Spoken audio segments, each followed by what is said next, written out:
বৈষম্য বিরোধী ছাত্র আন্দোলনের ডাকে অসহযোগ আন্দোলনে সকাল থেকেই রাজধানীর বিভিন্ন সড়কে অবস্থান নিয়ে বিক্ষোভ করেছে আন্দোলনকারীরা।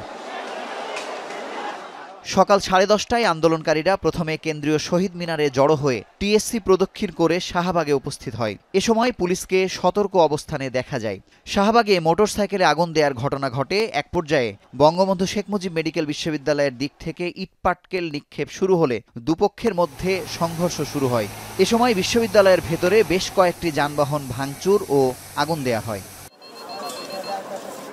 সকাল থেকে আশপাশের বিভিন্ন কলেজ বিশ্ববিদ্যালয়ের শিক্ষার্থীরা আজও জড়ো হয় সায়েন্স ল্যাবে। অসহযোগ আন্দোলনের দাবিতে স্লোগান ও বক্তব্য দিতে থাকে তারা।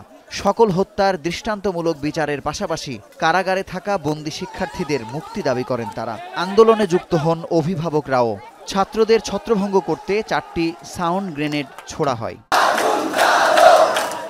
আফতাবনগর, রামপুরায় আশপাশের স্কুল, কলেজ ও বেসরকারি বিশ্ববিদ্যালয়ের শিক্ষার্থীরা রাস্তায় নেমে আসে। রামপুরা বাড্ডা সড়ক অবরোধ করে স্লোগান দিতে থাকে।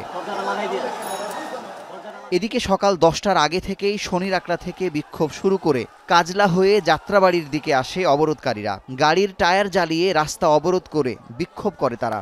যাত্রাবাড়ি মোড়ে সতর্ক অবস্থায় আইনশৃঙ্খলা বাহিনীর সাথে যুবলীগ কর্মীদের দেখা যায়। সকাল থেকেই ঢাকা-চট্টগ্রাম মহাসড়কে দূরপাল্লার যানবাহন ও পণ্যবাহী পিকআপ ও কাভার্ড ভ্যানের উপস্থিতি কম ছিল।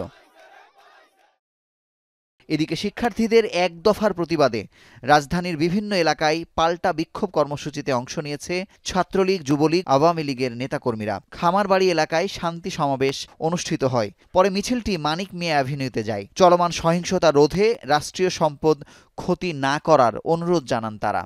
আমরা চাই সবাই মিলে এই দেশকে গড়ে তুলতে। এই দেশ যেভাবে এগিয়ে যাচ্ছিল, এই উন্নয়নের ধারাকে আমরা অব্যাহত রাখতে, মাননীয় প্রধানমন্ত্রী জননেত্রী শেখ হাসিনার প্রতি আস্থা জানাতেই আমাদের আজকের এই আয়োজন। বিএনপি জামাতের দুষ্টরা বাংলাদেশের যত স্থাপনা আছে, কেআইপি আছে, সবগুলো ওরা ধ্বংস করার প্রক্রিয়ায় মেতেছিল। মিরপুর 10, বিজয় সরণি, আগারগাঁও ছাড়াও রাজধানীর বিভিন্ন এলাকার মোড়ে শক্ত অবস্থান নিয়েছে যুবলীগ, আওয়ামী লীগ কর্মীরা। সতর্ক অবস্থানে আছে আইনশৃঙ্খলা বাহিনীও। এসব এলাকায় শিক্ষার্থীদের তেমন উপস্থিতি দেখা যায়নি। ছাত্রদের ঘরে ফেরার পাশাপাশি প্রধানমন্ত্রীর সঙ্গে বসে সমস্যা সমাধানের আহ্বান জানান আওয়ামী লীগের নেতারা। মুজাহিদ শুভ, এখন, ঢাকা।